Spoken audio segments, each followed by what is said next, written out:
Hello বন্ধুরা, আজকে আমি আবার চলে এসেছি একটা নতুন ভ্লগ নিয়ে তোমাদের সাথে শেয়ার করতে। আজ শনিবার সকালবেলায় স্নান খাওয়া দাওয়া করে ব্যাগটা গুছিয়ে সবাই মিলে বেরিয়েছিলাম মালয়েশিয়ার কুয়ালালামপুরের বিখ্যাত সেন্ট্রাল মার্কেট আর পেটালিং স্ট্রিটে শপিং করতে। তো আমরা বাড়ি থেকে গেছিলাম এইভাবে ট্রেনে করে। এখানকার ট্রেনে চড়াটাও একটা দারুণ মজার জিনিস। এই ট্রেনে মালয়েশিয়া যে আসবে সে যদি না চড়ে তার একটা বড় রকম মিস হয়ে যাবে। ট্রেনটায় কোনো ড্রাইভার থাকে না, ট্রেনটা এমনিই চলে।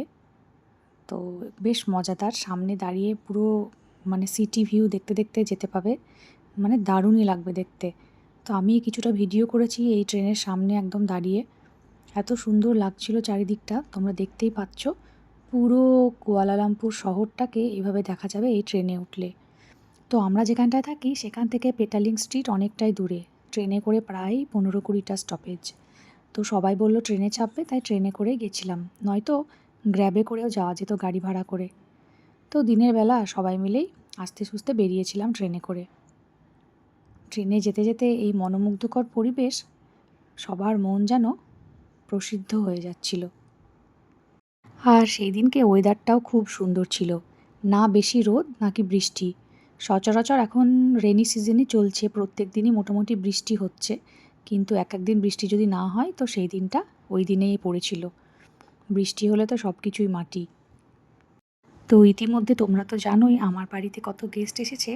তো আমার নিজের যে ননদ, আমার হাজব্যান্ডের বোন আর তার হাজব্যান্ড, ছেলে, তো ওরাও এসেছিলো। তো ওরা প্রথমবার এই ট্রেনে চেপেছিল, ওদের জন্য খুব মজাদার এই ব্যাপারটা। তো আমরা সবাই মিলে বেরিয়ে গেছিলাম সেই পেটালিং স্ট্রিটে শপিং করতে ওদেরকে নিয়ে।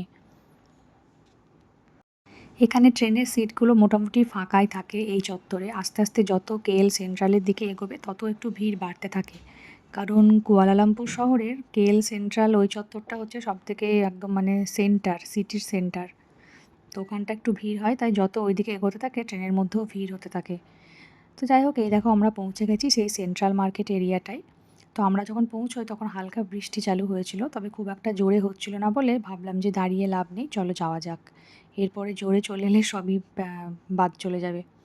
তো সেই দিনকে খুব সুন্দর সাজিয়েছিল, ওই সময় ক্রিসমাস চলছিল, তার জন্য চারিদিকে খুব সুন্দরভাবে সাজিয়ে রেখে এরকম এই জায়গাটা দোকানপালা আছে। তো আমরা ফার্স্টে বাইরেটা একটু ঘুরে নিচ্ছিলাম, এরপরে সেন্ট্রাল মার্কেটের ভিতরে যা যা আছে সেই জায়গাটায় তারপরে ঢুকেছিলাম। তো এখান থেকেও অনেকে শপিং করছিল, এখানে একটা এরকম লাইভ মিউজিক চলছিল, বেশ সুন্দর একটা জায়গা। এই সেন্ট্রাল মার্কেট যেতে গেলে পাশের শ্রেণী বলে একটা স্টপেজ আছে ট্রেন থেকে, ওখানেই নামতে হয়।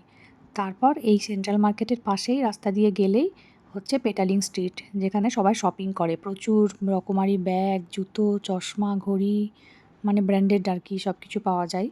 কিন্তু তোমাকে প্রচুর বার্গেনিং করতে হবে, যে যত ভালো বার্গেনিং করতে পারবে সে তত লাভবান হবে, নয়তো ওরা প্রচুর দাম বাড়িয়ে বলে। আর তো এখানটা আমরা দেখা কমপ্লিট করে এবার আমরা যাচ্ছিলাম শপিংয়ের দিকে, কারণ যারা এসেছে তারা তো শপিং করবেই। মালয়েশিয়া প্রথমবার যারাই আসবে তারা এখানকার জিনিস তো কিছু স্মৃতি হিসাবে নিয়ে যাবেই। তো যাই হোক, এই সেন্ট্রাল মার্কেটের বাইরে থেকে বেরিয়ে আমরা সোজা ঢুকে গেলাম এই পেটালিং স্ট্রিটে। এই হচ্ছে সেই স্ট্রিটের ভিতরটা, এরকম প্রচণ্ড ন্যারো একটা রোডগুলো প্রচণ্ড সরু সরু ঘিজি, এত দোকানপালা আছে এখানটায়। সেদিনকে ওয়েদারটা মোটামুটি ভালোই ছিল, গরম থাকলে প্রচণ্ড কষ্ট হয় বাচ্চা টাচ্চা নিয়ে, আমাদের তো ভালোই, যতবার এসেছি কষ্টই হয়েছে। তো দেখা যাক, এবার তো আমাদের নিজেদের কিছু কেনার নেই, এখন ওরাই কিনবে। তো ওদের সাথে আমরা এসেছিলাম এমনি জাস্ট ঘোরার জন্য। তো এখানে এরকম প্রচুর ব্যাগ পাওয়া যাচ্ছে, জুতো পাওয়া যাচ্ছে, এখানে যে যত বার্গেনিং করতে পারবে। তো আমরাও নিয়েছিলাম, আমার ননদ দুটো ব্যাগ নিয়েছিল, আমার মামি শাশুড়িও নিয়েছিল একটা ব্যাগ। আর ঘড়ি চশমা দেখেছিলাম কিন্তু অতটা পছন্দ হয়নি। এখানটায় প্রচুর টুরিস্টের ভিড় হয়, তাই এই জায়গাটা প্রচণ্ড ভিড় হয়। তো ওখানটা কমপ্লিট হয়ে গেলে তারপরে আমরা আর বেশি দেরি করিনি, বাড়ির দিকে রওনা দিয়েছিলাম, কারণ সঙ্গে দুটো বাচ্চা ছিল। ওরা সারাদিন সকাল থেকে বাইরে আছে, তো এবার আর থাকা যাবে না বাইরে। তো এরকম স্টেশনের বাইরে দেখছি এরকম একটা গ্রুপের ডান্স হচ্ছিলো, তাই ওদেরকেও একটু ভিডিওতে নিয়ে নিয়েছি, কোনো একটা বোধহয় ভিডিও বানাচ্ছিল। তারপরে স্টেশনের বাইরে এই দেখো সুন্দর ভিউ বিকেলবেলায়, এখানে একটু বসে ওয়েট করে তারপরে ট্রেন চলে এলো। আমরা এভাবেই পৌঁছে গেলাম বাড়ি। তো সেই দিনটা আমাদের এভাবেই কাটলো। আর পেটালিং স্ট্রিট আর সেন্ট্রাল মার্কেটটা একদিনে কভার করাই ভালো, একই জায়গায় যেহেতু।